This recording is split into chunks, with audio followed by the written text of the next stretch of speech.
Hello guys, Abel here, back with yet another video. What are you guys doing this week as opposed to last week? I'm being funny. So hey guys, Abel here, back with a video. Last video I believe that I made, I don't even want to know how long ago, was about regaining muscle that I lost. This is as far as I've gotten into it. I think I have regained everything I lost. Plus, I just hit a recent PR on RDLs. Well, I think it was a PR, 170 kilos for 5 or 6, I mean, but I think it is a PR, and definitely at this body weight, it should be a PR. But who knows at this point? It's really not what this video is about. In some ways, this video is an exact replica of a similarly themed video that I made around this time last year, which was a I'm back sort of video. I would not promise that this time it would be different because I would rather show rather than promise, but there are some reasons to be optimistic. At the time when I made that video last year, things were quite a bit different. One big difference compared to this time is that I was quite heavily into video game addiction, which I didn't realize at the time. The title of that video was "Video Games Saved My Life" or "Mental Health" or something like that. That may have been true, but what I did not realize at the time is that I was exactly on the right path towards destroying my life due to video games. Contrast that with my situation currently. I no longer have a video game addiction, or at least I no longer have video games, and I have no longer any consoles. So that's quite a big difference. So even if I still have that addiction, which odds are that I do, I'm not able to really act on that, which is a rather important thing, which I'm happy to talk about in future videos. So I got rid of my consoles, and then they got rid of me in a certain relationship, also known as marriage, which is also quite a big thing. Now, that has a lot to do with the fact that I was absent for this long. Last time that I checked in here, I was in a very particular life situation. There was still some chance that we might reconcile with my ex-partner, and I was incredibly motivated and dedicated to get my life back on track. Then, not very long after I made my last video for this channel, it turned out that the reconciliation was not possible.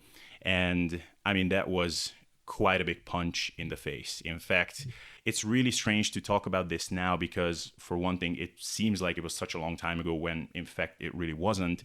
And secondly, it just feels like I'm in such a different place now, and it feels like I'm so far removed from all of that it's really strange to just recall what that period was like. But in short, really, up until around late March, it was just this period where I got repeatedly punched in the face by life. A lot of those punches were well deserved, and it was not some bad luck or life being mean to me. It was really just a very direct consequence of things that I did in the periods preceding that.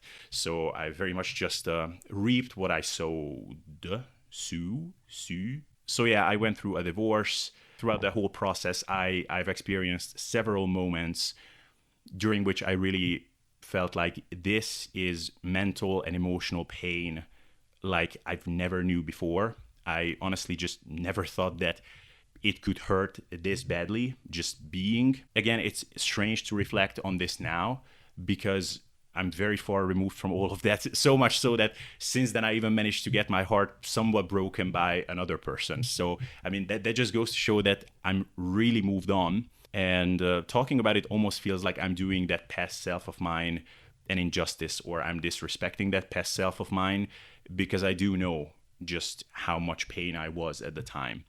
But I guess that's just a lesson for life in general, that even when things are incredibly painful and you feel like life has never been this difficult for you, you never know. I mean, it might be just a matter of days, weeks, maybe months, but one day you will look up and as if the whole thing never happened, you're just in a completely different mind state. And that's kind of how I'm feeling at the moment. It's not to say that all things are great. No, like there are many, many challenges, and it's a very difficult period for other reasons. But that particular thing that was just killing me at the time is just not really a consideration anymore.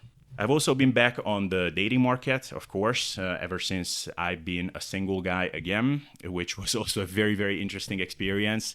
these dating apps like Tinder and Bumble, they are just a very, very different animal compared to how it used to be when I last used it, which was like 8 years ago or something. I've had many cool and not so cool experiences as well. At times, the process of getting to know someone on these platforms is incredibly fun and very entertaining.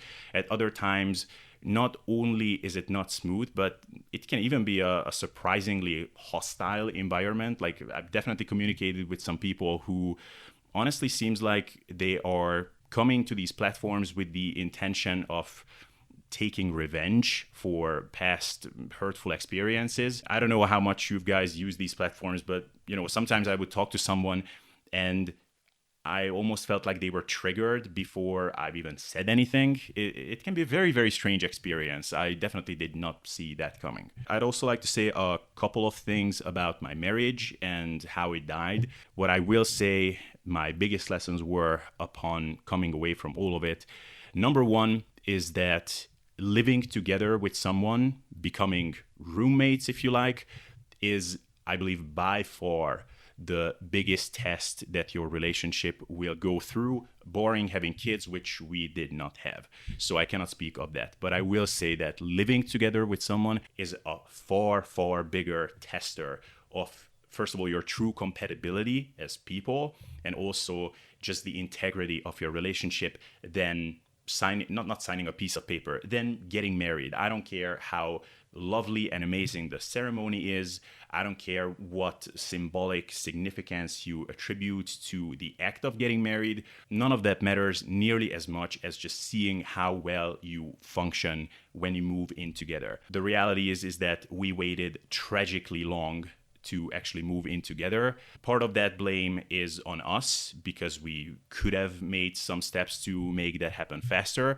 But also, it's a different society over there, much more traditional, and factors such as the father having issues with his daughter moving in with someone before marriage was just a much bigger issue than it would be in probably most of you guys' countries and my country. So yeah, like part of the blame, I guess I can shift onto my father-in-law, but also I have to be straight with you guys and tell you that I was incredibly fearful of moving in together. I had all kinds of weird rituals around my fitness lifestyle, which I really did not see how it could possibly be reconcilable with living together with a partner. But nevertheless, eventually we made that step. And even though living together per se was a fun experience, which I did like for the most part, an entirely different relationship started when we started living together. It's tough to talk about this without going into a ton of detail, but one thing I can share with you is that for the first 4 years of our relationship, we had maybe 2 fights, which, to be honest, it's a slight exaggeration to even call that a fight. It was more so a more passionate argument. I would say that we started having, on average, at least that many arguments per day for the next 3 years. And the reasons behind that are quite simple.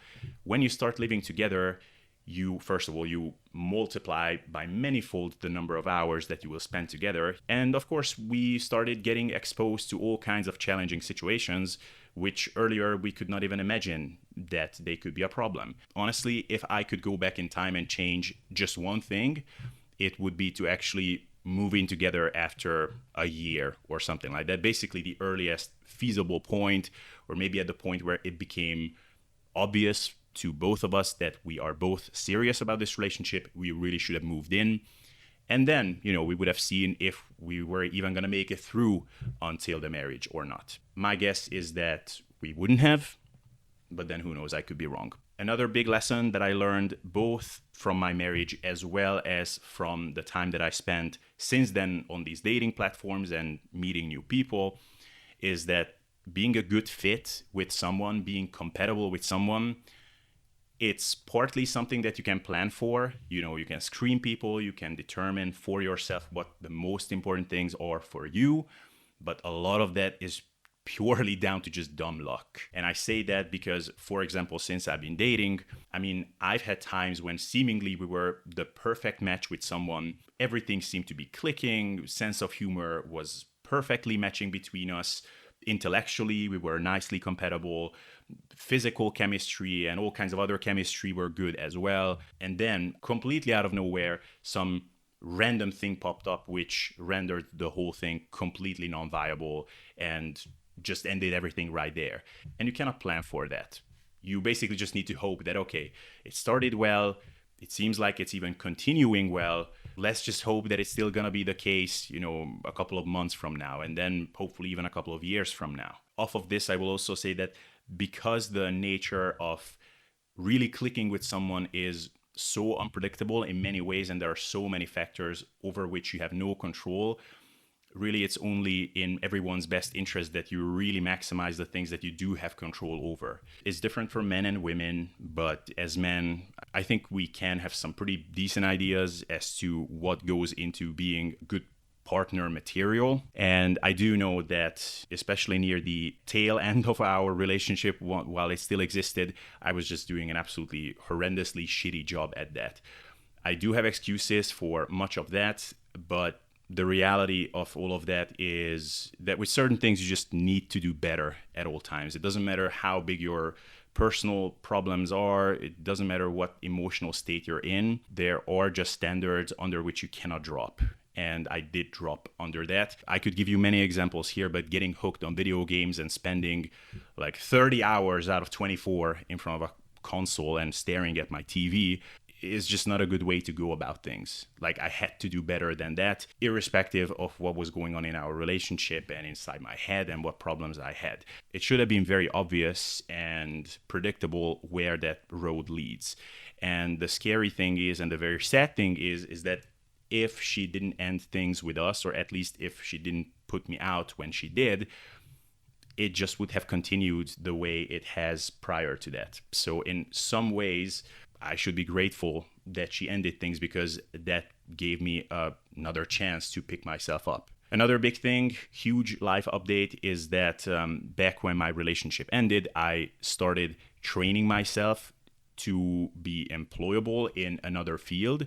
This is something, to be honest, which I had planned for a long time, but then I kind of just dismissed it at the end always, because I sort of felt like it's too late for that. And now I really need to go all in on this fitness business thing. I'm not saying that it was a completely dead idea always, because I did make it work.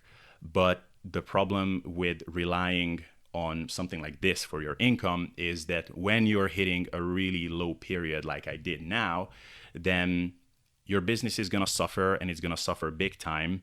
And of course, then your income is going to suffer, and then many, many things will suffer in your life. Because the thing is that making videos and podcasts and all of this, it requires a good amount of creative energy.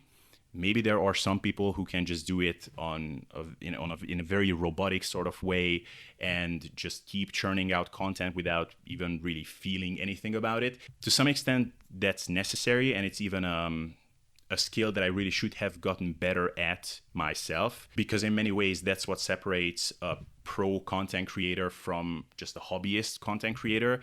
And I guess you cannot have it both ways. It cannot be both your business, but at the same time you have the same attitude about content creation as you did when you were just really a hobbyist and you were not making money from it. But nevertheless, it still requires enough creative energy to where like a really depressive period can really set you back, and it can make it very, very challenging to be creating content. And so my relationship ending was also just a convenient moment to now really be doing things drastically differently. And that includes doing some stuff which you thought about before but never followed through with. Well, now I did. So I started actually training myself to be a skilled professional in another field. I'm not sure whether I'm really going to go along with that, but I do at least want to give myself that option. Me studying for that field actually takes quite a lot of my time, at least ideally it would. I'm still quite some ways removed from actually being in that position where I could work in that field, but that is the intention, and that is what I have been doing in the past months. I'm also somewhat fearful that as time is going on and AI is becoming just scarily developed and smart and just able, no pun intended, to do things, that everything that someone like me does in front of this camera or for clients or something like that is just going to become completely obsolete. That is something that just really worries me. Like, as an example, the amount of help that I was able to get from ChatGPT is quite difficult to even put into words. Like, it's actually scary just how practical and helpful it was to me. So, I mean, how long is it going to be until the job of a fitness coach of some kind is just going to be completely replaceable and replaced by these AI tools? So, I'm somewhat fearful of that, and that is another reason why I decided to take this plunge. And just in a general sense, it's good to stand on multiple feet. And who knows when it could become incredibly handy when I'm hitting some sort of low period again like this. And then I really will only be able to rely on income from streams like this one, like this channel, or like my coaching work to a very limited extent. Despite all of that, I would not like this channel to die. It is important to me. I do think that I still have things to say.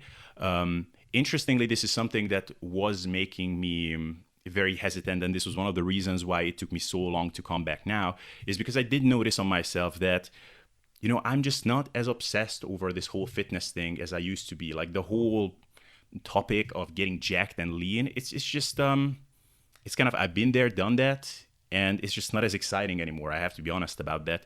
I used to read and listen to podcasts and watch videos about this all day long. Now I just don't do that anymore, mainly because it's kind of a journey that I completed for myself.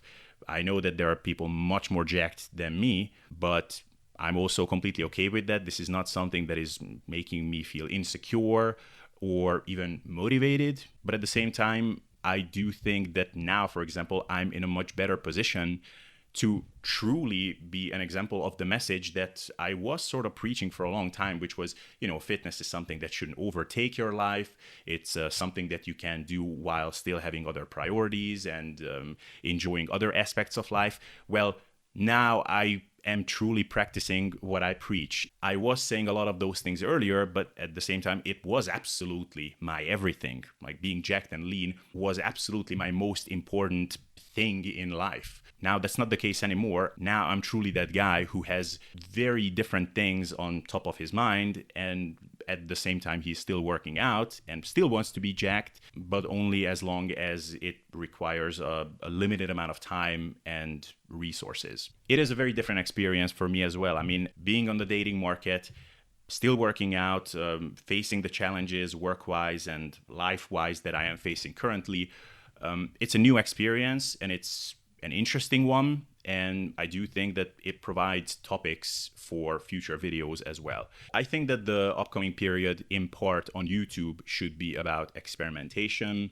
and seeing what format and what types of videos I could have the most enjoyment with, and in the meantime also provide enough value to where there is an interest for that. I hope that some feedback from you guys could also guide me in that way. I will also have to get a little bit up to date as to what's been happening in my little sphere within the fitness world. I do see that some things have changed quite a bit. Like, I do see that Mike Israetel now on the internet is a bit of a villain, which is very, very funny or very interesting to see. I do know that in this little sphere of the internet, things can shift very, very quickly. So I will have to get myself up to speed, and hopefully you guys can help me with that as well. If anybody is curious in more detail about what happened with my relationship that ended, I guess I'm happy to talk about that as well. In some ways, actually, it's appropriate because the birth of that relationship was in some ways the birth of this channel as well. Like, when I started getting like really serious about content creation, that was basically the beginning of that relationship. I mean, that was a huge inspiration